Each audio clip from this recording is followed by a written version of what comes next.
विद्यार्थी मित्रांनो नमस्कार. BA द्वितीय वर्ष मराठी द्वितीय भाषा आधुनिक मराठी वाङ्मयाचा इतिहास पेपर क्रमांक 5 पाठ्यघटक क्रमांक 1. आजपर्यंत आपण पाठ्यघटक क्रमांक 1 च्या संदर्भाने व्हिडिओच्या माध्यमातून अभ्यास केलेला आहे. या पाठ्यघटकातील म्हणजेच मराठी वाङ्मयाच्या जडणघडणीची पूर्वावस्था या पहिल्या पाठातील एक त्रोटक भाग राहिलेला आहे. तो भाग आपण या व्हिडिओच्या माध्यमातून पूर्ण करणार आहोत. तंजावरने केलेली मराठीची सेवा या मुद्द्यापर्यंत आपण मागच्या तासिकेच्या संदर्भात येऊन पोहोचलेलो होतो. सलगपणे ही तासिका आपण पुढे सुरुवात करत आहोत. तंजावर हिंदुस्थानातील मद्रास प्रांतातील एक संस्थान होतं. एक सांस्कृतिक आणि प्रेक्षणीय स्थळ म्हणूनही परिचित होतं आहे. तेथील राजे कला आणि विद्येला आश्रय देणारे होते. तेथे तेलुगू, संस्कृत, मराठी भाषातून ग्रंथरचना करणारे आणि करून घेणारे बहुभाषिक होते. मराठी रंगभूमीचा उदय शाहू राजाच्या काळात 1960 साली झाला. पुढे 19व्या शतकापर्यंत तंजावरला मराठी राजांनी सेवा केली. सर्व नाटके धार्मिक आहेत. मराठी नाटकाचा उदय येथेच झाला. शहाजी राजांनी तेलुगू, तामिळ, हिंदी आणि मराठीत रचना केलेल्या आहेत. कृष्णविलास, शंकर पल्लवी, सरस्वती, कल्याम, त्यागराज, कावेरी संवाद, पंचभाषा विलास तेलुगू देवनागरी लिपीत लिहिलेले आहे. ही सर्व नाटके संगीत नृत्य रागदारीतील आहेत. तंजावरला सरस्वती महाल ग्रंथालयात प्रचंड ग्रंथसाठा आहे. विविध विषयावरील ग्रंथ आहेत. राष्ट्रीय ऐक्याची भावना पंचभाषा विलास नाटकातून मांडलेली आहे. ही नाटके संगीत महाल नाट्यगृहात होत असत. तंजावरच्या राजाने मराठीबद्दल आस्था दाखवली एवढंच नव्हे तर स्वतःही भरपूर लेखन केलेलं आहे. वृत्तपत्र सृष्टीची निर्मिती हा एक घटक या ठिकाणी आहे की वृत्तपत्र सृष्टीची निर्मिती कशी झाली. तर वृत्तपत्र हे समाज प्रबोधनाचं एक मौल्यवान साधन म्हणून आपल्याला परिचित आहे, लक्षात घेतलं पाहिजे. लोकशाहीतील चौथे स्तंभ म्हणून या वृत्तपत्राकडे आपल्याला पाहता येतं. कारण वृत्तपत्र हे मूर्खाला शहाणे करून सोडण्याचं एक फार मोठं मौलिक साधन आहे. भारतात इंग्रजांच्या आगमनानंतर अनेक सुधारणा घडून येत आहेत. अनेक नव्या घडामोडी घडत आहेत. इसवी सन 12व्या ते 18व्या शतकात अनेकविध संप्रदाय, नागेश संप्रदाय, आर्य चळवळ, सत्यशोधक समाजाची स्थापना होऊन एकाच शतकात अनेक चळवळी सुरू झालेल्या होत्या. इंग्रजांच्या आगमनानंतर जीवनाच्या अनेक क्षेत्रात बदल होत होते. इसवी सन 1818ला मराठी राज्याचा अस्त आणि इंग्रज राजसत्तेचा उदय होऊन इंग्रजी सत्ता प्रस्थापित झाली. लोक जीवनाला हितकर असेल त्याची मांडणी करू लागले. यात बेंगॉल गॅझेट निर्भीड होते. तसेच ज्ञानप्रकाश, इंदुप्रकाश, ज्ञानोदय, ज्ञानदर्शन, ज्ञानसिंधू, ज्ञानसागर अशी ज्ञानाशी निगडीत यादी आपल्याला सांगता येते. दर्पण हे बाळशास्त्री जांभेकर यांनी मुंबईला त्या काळात चालवलेलं होतं. त्यांना बंगाली, हिंदी, कन्नड, तेलुगू, लॅटिन, फ्रेंच, गुजराती भाषा येत होत्या.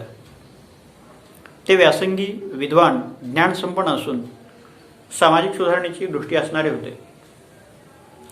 दर्पण अंक पहिला हा दिनांक 6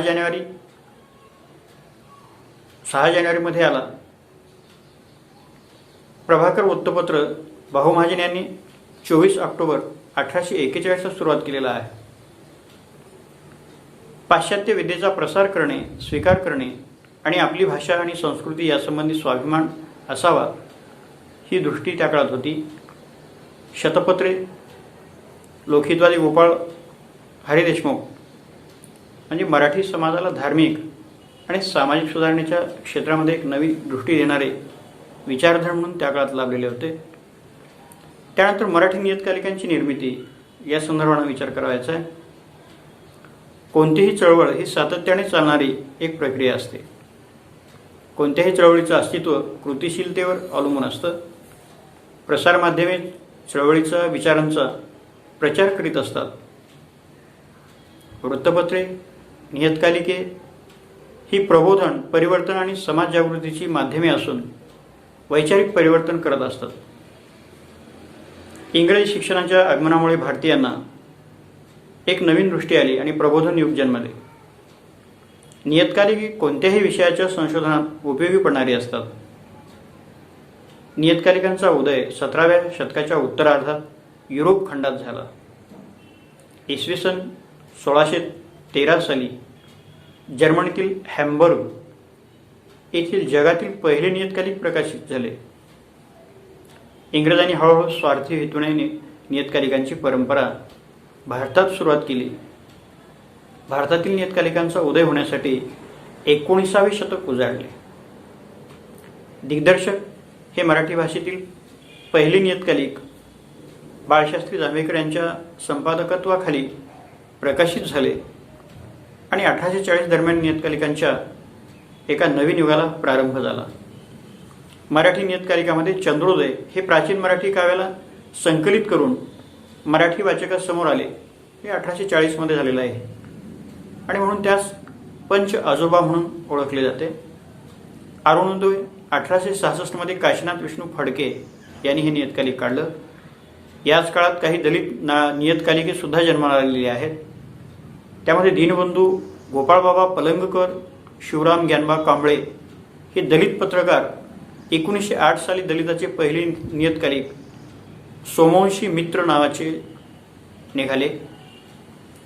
1907 मध्ये महाराजाचा सुधारक किसान भागू बनसोडे, मराठा दीनबंधू 1916 मध्ये, अंतेज विलाप 1906 मध्ये, विराळ, विलसंचक, मंजूर पत्रिका इत्यादी 25 नियतकालिके उदयास आली. पण 12 नियतकालिके हाती आलेली आहेत. अबला, स्त्रीभूषण, स्त्री शिक्षण चंद्रिका ही स्त्रियांच्या विचाराला चालना देणारी होती.